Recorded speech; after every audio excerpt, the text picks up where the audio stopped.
German Chancellor Angela Merkel is visiting the White House for a key summit with President Donald Trump. NATO, trade and Ukraine are high on the agenda, but the focus is also on how two leaders with hugely contrasting ideas and leadership styles interact.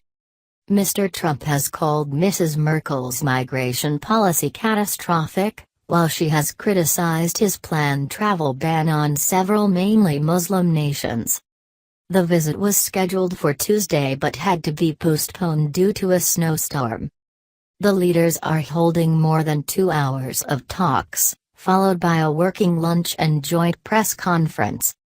There was a warm reception as Mrs. Merkel arrived, although it was a little awkward as they posed stiffly for photographs inside the White House. Mr. Trump said they had been discussing a myriad of issues, adding, "Send a good picture back to Germany, please." The summit has been highly anticipated given that the two leaders have publicly differed on several key issues. In January, Mr. Trump said the German Chancellor had made a catastrophic mistake by allowing hundreds of thousands of refugees and migrants into Germany.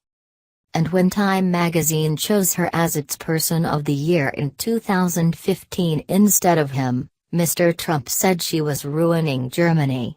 However, he has also said in the past she is a leader he greatly respects. He also has German ancestry. His grandfather emigrated to the U.S. in 1885 at the age of 16 from the town of Karlstadt, about 50 kilometers, 30 miles, southwest of Frankfurt.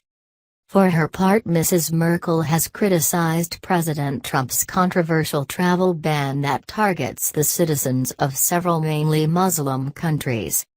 In her first telephone conversation with Mr. Trump after he took office, she explained that the Geneva Convention obliges signatories, including the U.S., to take in refugees of war on humanitarian grounds. More on Trump and Merkel. Merkel meets Trump, a defining moment. Merkel rejects Trump advisor Euro claim. Merkel's catastrophic mistake on immigrants. Germany shivers in icy blast from U.S. Mrs. Merkel also had a strong relationship with Barack Obama. His final call to a foreign leader as president was said to be to Mrs. Merkel, thanking her for her leadership. BBC Berlin correspondent Jenny Hill says Mrs. Merkel and Mr. Trump are also two leaders with hugely different styles. He is flamboyant, impetuous and prone to rhetoric, while she is reserved, pragmatic and lingers over decisions. Our correspondent says Angela Merkel needs to walk a diplomatic tightrope. She has to build a working relationship with Mr. Trump without appearing to sacrifice her own values or disappoint those keen to cast her as the West's last defender of those democratic ideals.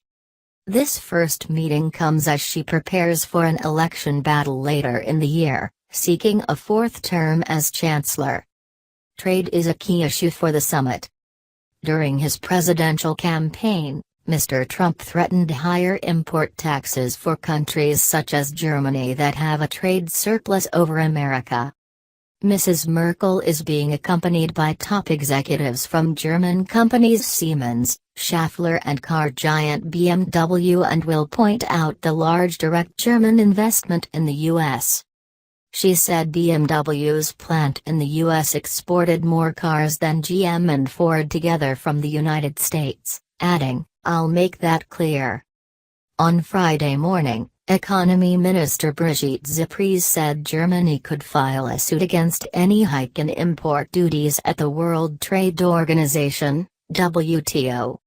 There are procedures laid out there because in the WTO agreements it is clearly laid out that you're not allowed to take more than 2.5% taxes on imports of cars, Ms. Zypries told Deutschlandfunk Radio. Mr. Trump has suggested a 35% levy.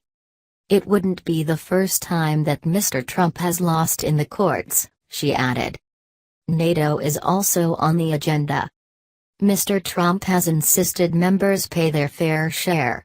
Only 4 nations currently reach the benchmark of spending 2% of GDP on defense.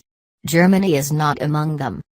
The agenda is also expected to cover foreign policy issues involving Russia, Syria, Iran, North Korea and the Middle East peace process.